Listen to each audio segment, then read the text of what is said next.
avenir et pour servir votre peuple. Allez à l'école pour votre avenir. Ce matin, nous avons lancé officiellement les travaux dirigés pour la préparation des examens nationaux 2019. Depuis 3 semaines, nos candidats au BPC ont déjà commencé les TD, sont dans la dernière semaine pour finir. Aujourd'hui, c'est le tour des candidats au bac, série A, B, C, D, G1, G2, G3, les candidats au CAP, AC et CAP, EB.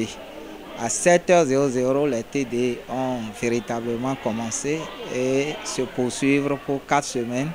TD composé de révision de cours et des séances d'exercice pour mettre nos candidats dans les bonnes conditions d'examen.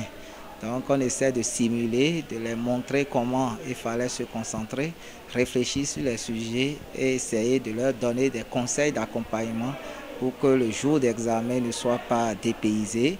Ils travaillent dans de très bonnes conditions, ce qui nous permet quand même d'avoir de très bons résultats et de placer nos élèves parmi les meilleurs du pays. Nos efforts sont souvent couronnés grâce à Dieu et nous pensons poursuivre toujours les efforts pour améliorer ces résultats encore cette année grâce à tout ce que nous avons lancé, que ce soit les cours de révision, les TD, tout cela devrait nous aider quand même à capitaliser ces efforts aux divers examens, que ce soit au CAP, au BPC comme au bac. Il y a d'abord l'accompagnement psychologique. Ce sont des petits enfants qu'il fallait accompagner, motiver, ce que nous avons tenté de faire. Ensuite, revenir sur les cas pratiques, les devoirs déjà exécutés, on essaie de revenir, faire des résumés de cours, essayer de les mettre dans l'ambiance de l'examen et démystifier l'examen, leur montrer que non, l'examen c'est comme une composition. C'est ça qui fait que chaque semaine nous organisons un examen blanc pour les mettre dans les conditions d'examen pour qu'ils ne soient pas du tout dépaysés, qu'ils puissent aborder cet examen avec toutes les chances de réussite. Premièrement, il faut terminer le programme. Deuxièmement, il ne faut pas que l'enfant prépare l'examen dans une ambiance de stress. L'année passée, il y avait un peu de stress au niveau des enfants. Arrivé à un niveau donné, ils ont commencé par abandonner un peu parce qu'ils disent, bon, je ne suis pas sûr qu'il y ait examen, il y a grève, il y a menace, il y a ceci, cela. Ce sont des événements qui contribuent à réduire les performances au niveau des élèves et des candidats. Mais comme cette année, c'est une année apaisée, je pense que les résultats seront vraiment à la hauteur du travail abattu, que ce soit dans le privé comme dans le public. Cette année, je suis très sûr, avec tout ce qui a été mis comme mesure, les contraintes au niveau du public pour avoir un taux de réussite minimum, les contraintes aussi au niveau du privé, parce que lorsque vous êtes dans le privé, vous devrez avoir au moins 60-70% à tous les examens. Donc ce sont des contraintes et on se bat pour ça, pour atteindre ces performances. Donc je pense que l'année apaisée devrait aider tout un chacun pour que les parents soient un peu à l'aise en disant nous sommes fiers d'envoyer notre enfant à l'école, que ce n'est pas une occasion pour pleurnicher, voir les investissements partir en l'air à cause d'un taux de réussite très faible. En fait, je suis tellement content parce que quand on apprend nos cours, on est à l'aise et on est content d'être devant l'épreuve. Je pose des questions au professeur.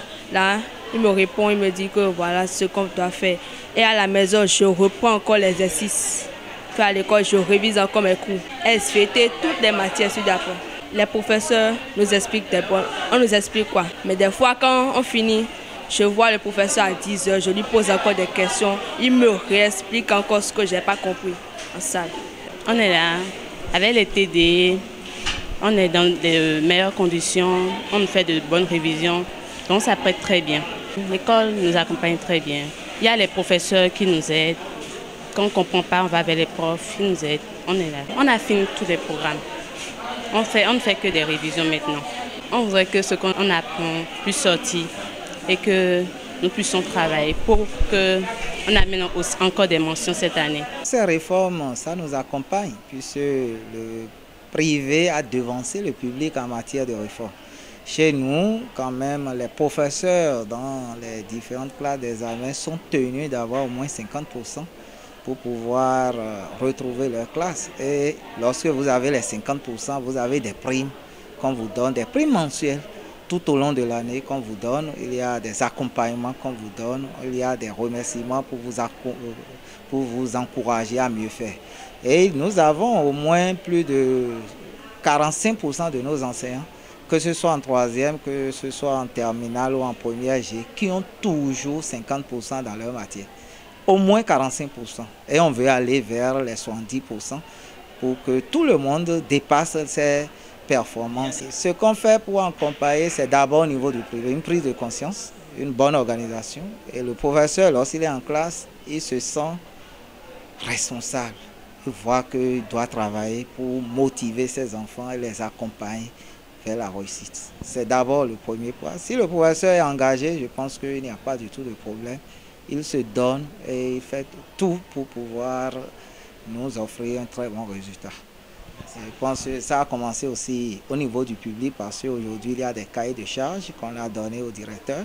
Lorsqu'il y avait 6 ans, 7 ans, j'ai commencé par adopter ces normes ici. Je n'étais pas du tout bien vu. Les professeurs disaient « Ah non, il y a ceci, cela ».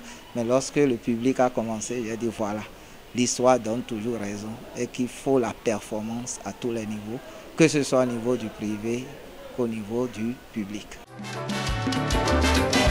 Minha zona, você é